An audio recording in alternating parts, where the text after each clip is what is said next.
اعوذ باللہ من الشیطان الرجیم بسم اللہ الرحمن الرحیم۔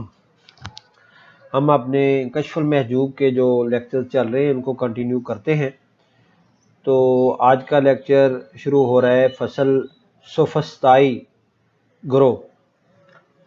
حضرت علی حجویری رحمۃ اللہ علیہ بتاتے ہیں کہ جان لے کہ ملحدوں کا ایک گروہ ان پر اللہ کی لعنت ہو سوفسطائی کہلاتا ہے۔ ان کا خیال ہے کہ ہمیں کسی چیز کا صحیح علم نہیں اور علم خود کوئی چیز نہیں، ہمیں یعنی کسی چیز کا علم نہیں اور علم خود کوئی چیز نہیں۔ ہم ان سے پوچھتے ہیں کہ تمہارا یہ خیال کہ کسی چیز کا علم درست نہیں، درست ہے یا غلط؟ یعنی سوال ہے، وہ یہ کہتے ہیں کہ کوئی علم صحیح ہے ہی نہیں، کوئی علم بھی صحیح نہیں ہے۔ تو حضرت صاحب یہ فرماتے ہیں کہ ہم اگر ان سے یہ پوچھیں کہ تمہارا یہ خیال کہ کوئی علم ٹھیک نہیں ہے، ہم آپ سے پوچھتے ہیں یہ صحیح ہے یا غلط ہے؟ اگر وہ کہیں گے کہ اگر ان کا جواب ہو کہ درست ہے تو یہی علم اثبات ہے، یعنی یہ بھی تو ایک علم ہے نا کہ ہمیں کسی چیز کا علم نہیں ہے، یہ بھی خود بھی ایک علم ہے۔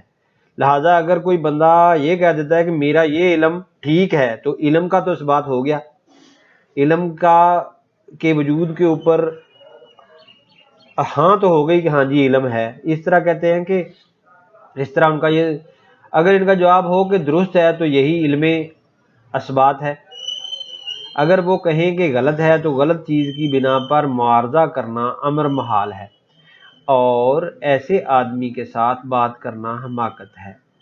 اور ملحدوں کا ایک گروہ جو اس جماعت سے تعلق رکھتا ہے اس بات کا دعوے دار ہے کہ ہمارا علم کسی چیز پر درست نہیں اترتا، اس لیے علم کا ترک کرنا اسے ثابت کرنے سے بہتر ہے۔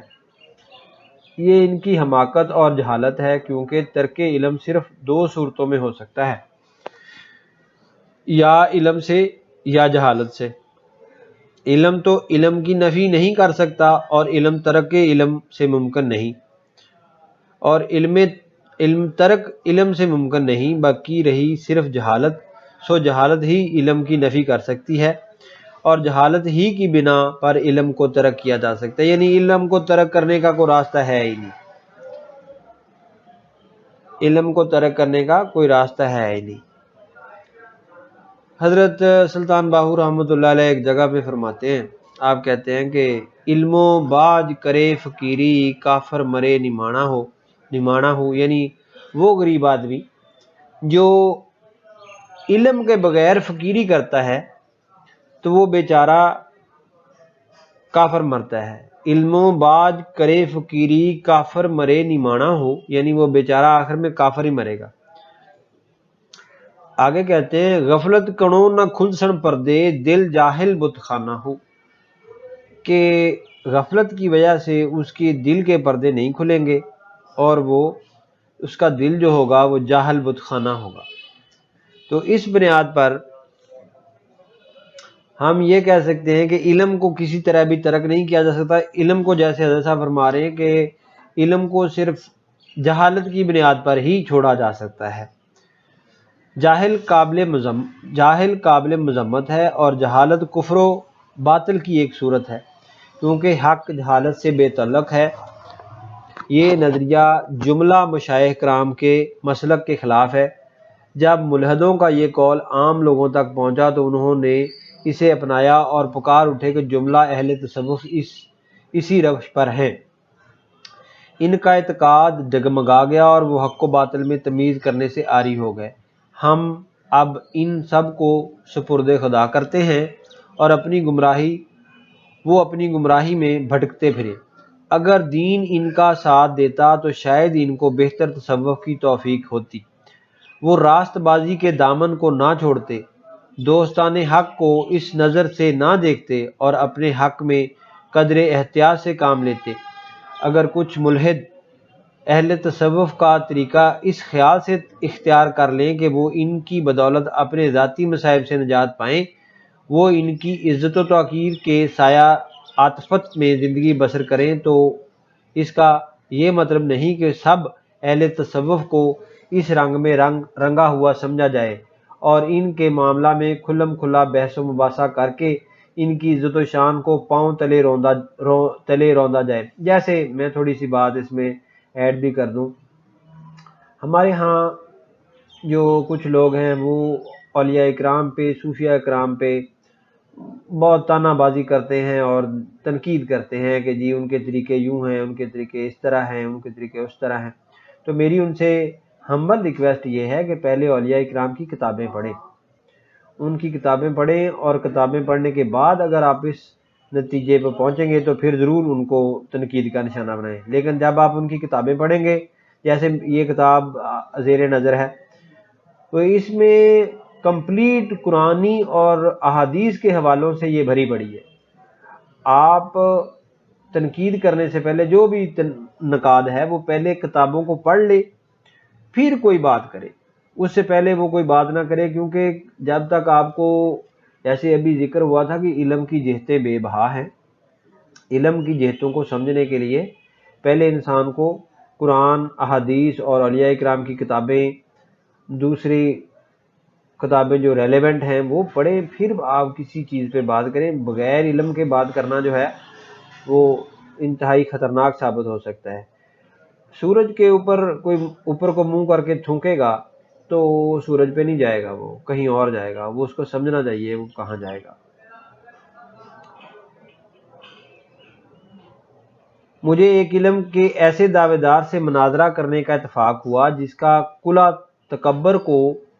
جس نے کلا تکبر کو عزت کا نام دے رکھا تھا، ہوا و ہوس کی مطابعت کو سنت رسول اللہ صلی اللہ علیہ وسلم اور شیطان کی ہم رکابی کو ائمہ کرام کی سیرت سمجھ رکھا تھا۔ دوران مناظرہ اس نے کہا ملحدوں کے 12 گروہ ہیں، اور ان 12 میں سے ایک گروہ اہل تصوف کے اندر موجود ہے۔ میں نے کہا کہ اگر ایک اہل تصوف میں ہے تو باقی 11 گروہ تم لوگوں میں سے ہیں۔ اہل تصوف ایک گروہ سے بخوبی بچ سکتے ہیں، تمہارے لیے باقی 12 گروہ سے بچنا محال ہے۔ یہ تمام مصائب زمانہ کے افتراق سے پیدا ہوئے ہیں۔ خدا تعالیٰ نے اس قوم کے درمیان اپنے اولیاء اکرام کو مستور و پوشیدہ کر رکھا ہے، اور مخلوق میں وہ قوم ان کے فیض سے محروم اور مہجور ہے۔ کیا خوب کہا ہے پیروں کے پیر اور مریدوں کے آفتاب علی بن بندار صرافی رحمۃ اللہ علیہ نے کہ دلوں کا فساد زمانہ اور اہل زمانہ کے فساد کے مطابق ہوتا ہے۔ آگے چل کر ہم اس گروہ کے منکروں کی باتوں پر ذکر کریں گے تاکہ ان لوگوں کو اس سے تنبیہ ہو جن کے کاموں میں اللہ تعالیٰ کی سچی عنایت شامل ہے۔ اگلی فصل ہے علم کی اقسام۔ محمد بن فضل بلخی رحمۃ اللہ علیہ واسطہ نے فرمایا علم 3 ہیں، علم من اللہ، علم مع اللہ اور علم باللہ۔ علم باللہ علم معرفت ہے جس کے ذریعے سب انبیاء اور اولیاء نے باری تعالیٰ کو جانا۔ جب تک اس علم کو مخصوص طریقوں سے سکھایا نہ جائے اس وقت تک اس کے ذریعے خدا کو نہیں جانا جا سکتا، کیونکہ اس علم کے بغیر خدا کو پانے کا کوئی دوسرا ذریعہ موجود نہیں، اور بندہ کا علم معرفت حق کے لیے علت اور سبب نہیں، بلکہ اس کی معرفت بھی خدا ہی کی ہدایت اور توفیق سے ہے۔ میں نے ایک جگہ پہ پہلے بھی ذکر کیا تھا اپنے لیکچرز کے دوران کہ جو اللہ تعالیٰ کی عنایت ہے وہ، یا اللہ تعالیٰ کا علم ہے، وہ اللہ تعالیٰ کی توفیق سے، اللہ کی طرف سے ہی عطا ہوتا ہے، کیونکہ وہ وجود کا علم ہوتا ہے، اور اس کو سمجھنا، ہماری سمجھ اس کو قابو نہیں کر سکتی، نہ اس کو سمجھ سکتی ہے، بلکہ اللہ کی طرف سے وہ عنایت ہوتا ہے۔ جیسے آپ نے ابھی ادھر محسوس کیا کہ علم معرفت حق کے لیے علت و سبب نہیں، بلکہ اس کی معرفت بھی خدا ہی کی ہدایت اور توفیق سے ہے۔ اور علم من اللہ علم شریعت ہے کہ باری تعالیٰ کی طرف سے حکم دیا گیا اور اس کا مکلف بنایا گیا۔ علم ما اللہ مقامات طریق حق اور درجات اولیاء کرام کے بیان سے متعلق ہے۔ الغرض معرفت بغیر شریعت درست نہیں ہوتی، الغرض معرفت بغیر شریعت درست نہیں ہوتی، اور شریعت کی کار فرمائی اظہار مقامات کے بغیر صحیح نہیں اترتی۔ ابو علی سقفی رحمۃ اللہ علیہ نے فرمایا، علم دل کی حیات ہے، علم دل کی حیات ہے مرگ جہالت سے، اور آنکھ کا نور ایمان ہے کفر کی ظلمت و تاریکی سے۔ یعنی دل کی حیات، جب دل جاہل ہوتا ہے تو مردہ ہوتا ہے، اور علم دل جو ہے وہ اس سے زندگی پاتا ہے دل اس سے، اور جہالت سے مردہ ہوتا ہے، اور آنکھ جو ہے وہ نور ایمان سے چمک جاتی ہے۔ اگر وہ ایمان موجود نہ ہو تو آنکھ ظلمت میں ہی کھلی رہتی ہے، بندہ دیکھتا ہے مگر دیکھ نہیں سکتا۔ جس کو علم معرفت نہیں اس کا دل جہالت کے ہاتھوں مر چکا ہے۔ آپ فرماتے ہیں جس کو علم معرفت نہیں اس کا دل جہالت کے ہاتھوں مر چکا ہے، اور جس کو علم شریعت نہیں اس کا دل نادانی کے مرض میں مبتلا ہے۔ کفار کا دل مردہ ہوتا ہے کیونکہ وہ معرفت خداوندی سے محروم ہے۔ اہل غفلت کا دل بیمار ہوتا ہے کیونکہ وہ باری تعالیٰ کے حکام سے نابلد ہے۔ ابو بکر وارق ترمذی رحمۃ اللہ علیہ فرماتے ہیں، جس نے علمی گفتگو کو بغیر زہد اختیار کیے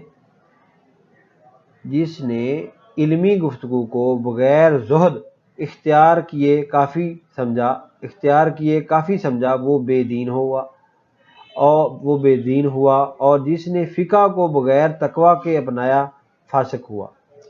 جو علم توحید کا زبانی علمبردار ہو، اس کی ضد یعنی شرک وغیرہ سے دستبردار نہ ہو، زنداقہ کا مرتکب ہوتا ہے۔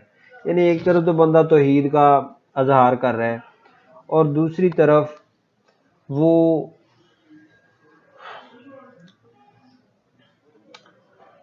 شرک بھی کر رہا ہے، تو پھر وہ ڈاواں ڈول ہے، وہ ڈگمگا رہا ہے۔ ایک چیز ہمیں کلیئر کٹ اپنے مائنڈ میں رکھنی چاہیے کہ اللہ خالق ہے، باقی سب مخلوق ہے۔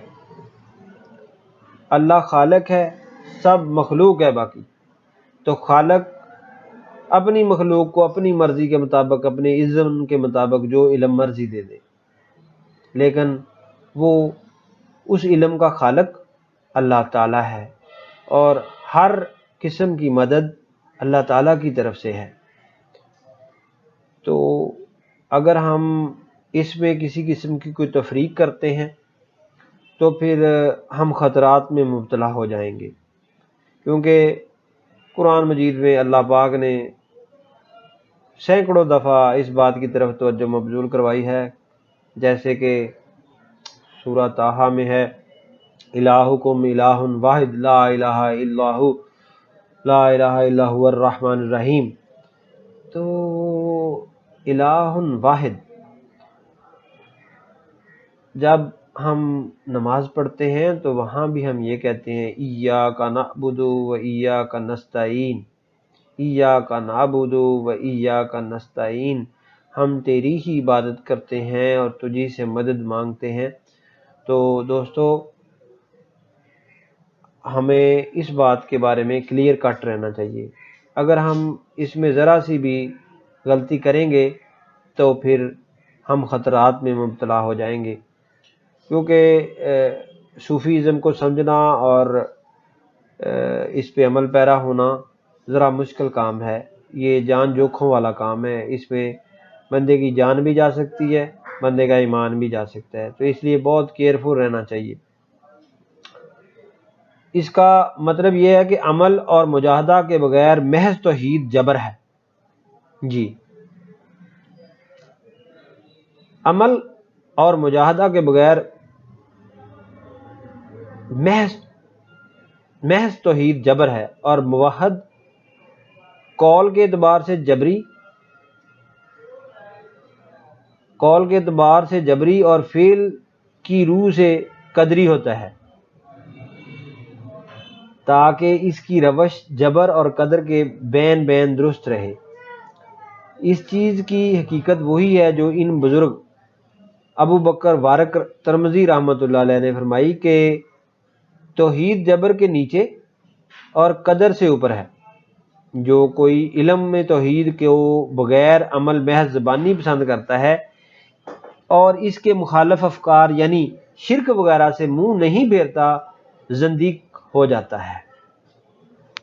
اب اس میں کسی قسم کی شک کی گنجائش باقی نہیں ہے، اور میں جو دوست بزرگان دین پر تنقید کرتے ہیں ان سے میرا یہ سوال ہے کہ آپ نے کبھی یہ کتاب پڑھی ہو تو آپ کو اندازہ ہو کہ بزرگان دین کیا کہتے ہیں اور کس قدر شدت کے ساتھ توحید کی تبلیغ کرتے ہیں۔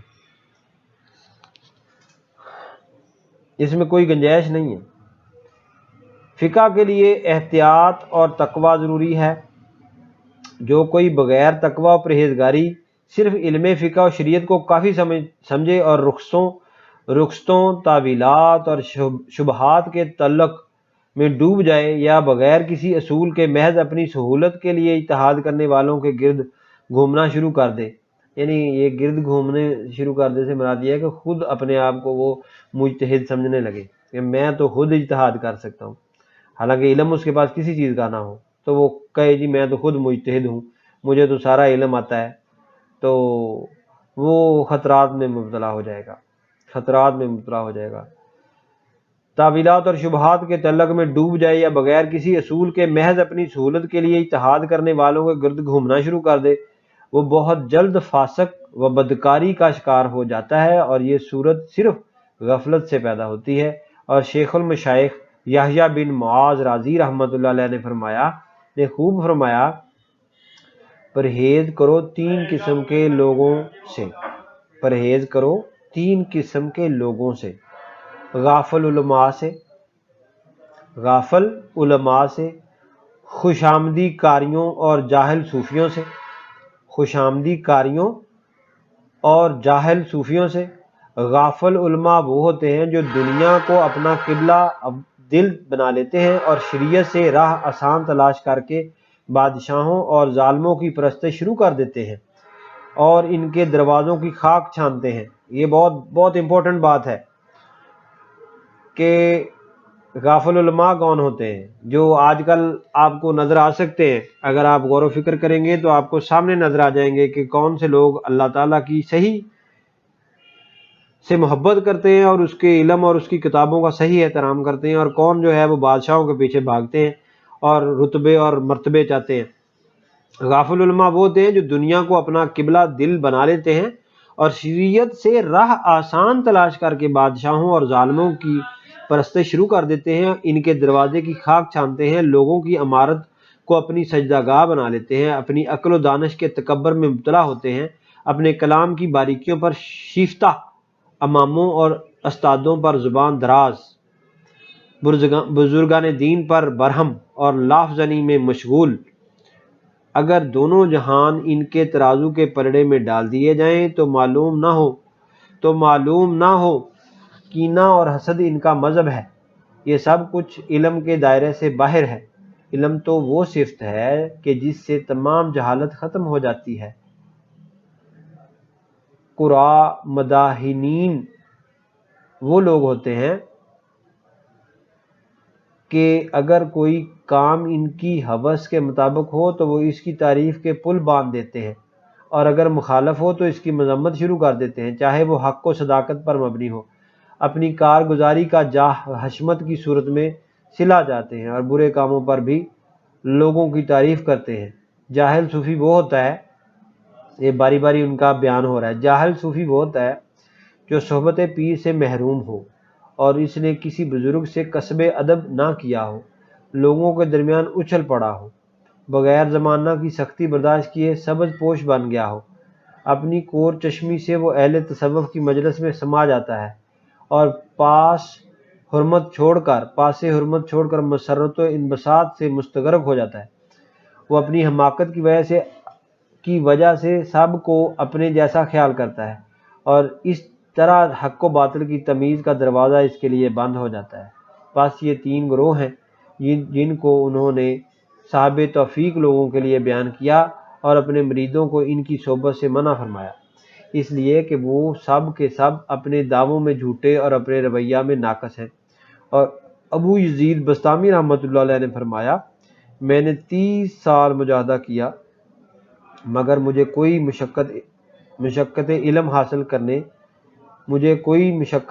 حاصل کرنے اور اس پر عمل کرنے سے زیادہ سخت نہ معلوم ہوئی۔ یعنی علم حاصل کرنا بہت مشکل ہے اور پھر اس پہ عمل کرنا اس سے بھی مشکل ہے۔ الغرض آگ پر چلنا آسان ہے مگر علم کے مطابق عمل کرنا مشکل۔ الغرض آگ پر چلنا آسان ہے مگر علم کے مطابق عمل کرنا مشکل۔ جاہل کے لیے 1000 بار پل صراط کو طے کرنا ایک علمی مسئلے کو سیکھنے سے زیادہ آسان ہے۔ فاسق کے لیے ایک مسئلہ کو عملی جامہ پہنانا جہنم میں قیام کرنے سے زیادہ مشکل ہے۔ المختصر، تجھے علم سیکھنا چاہیے اور اس میں کمال حاصل کرنا چاہیے۔ یہ بھی یاد رکھنا چاہیے کہ انسانی علم کا کمال علم خداوندی کے سامنے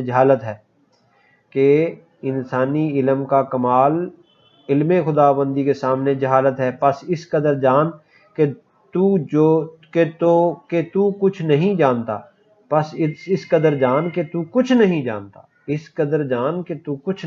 اس کا مطلب یہ ہے کہ آدمی بندگی کے علم سے آگے نہیں بڑھ سکتا، اور بندگی و عاجزی بندہ اور خداوند کے درمیان ایک عظیم پردہ ہے۔ اسی موضوع پر کسی نے کہا، ترجمہ: اس کی حقیقت پوری طرح معلوم کر لینے سے عاجزی ہی در حقیقت ادراک یعنی اس کا معلوم کر لینا ہے، لیکن اسے بالکل نہ معلوم کرنا اور نیکیوں کے راستے میں جستجو نہ کرنا اور رک جانا شرک ہے۔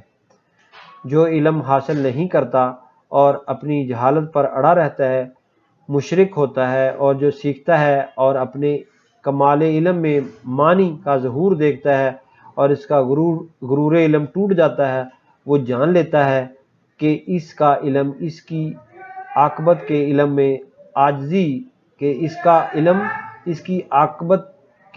میں عاجزی کی سوا کچھ نہیں، اور باری تعالیٰ کی جناب میں نام کی کوئی حقیقت نہیں۔ حصول علم کے بعد یہ عجز و انکساری تحصیل علم کا حاصل ہے۔ ہمارا پہلا باب ختم ہوا، جس میں ہم نے باقی سب چیزوں کے ساتھ ساتھ علم کی اہمیت، علم کو حاصل کرنے کے طریقے، اسبات علم اور دوسری چیزوں کے متعلق علم حاصل کیا۔ اللہ پاک ہمیں توفیق عطا فرمائے کہ ہمیں جو علم حاصل ہوا ہے اس علم پر ہم عمل کر سکیں، کیونکہ علم پر عمل اللہ تعالیٰ کی توفیق کے عطا ہونے کے بغیر بہت مشکل ہے۔ اور اللہ پاک ہمیں جو بھی دھیان ہم اللہ کی طرف لگاتے ہیں اس میں برکت عطا فرمائے۔ اللہ آپ کا حامی و ناصر ہو۔ اللہ حافظ۔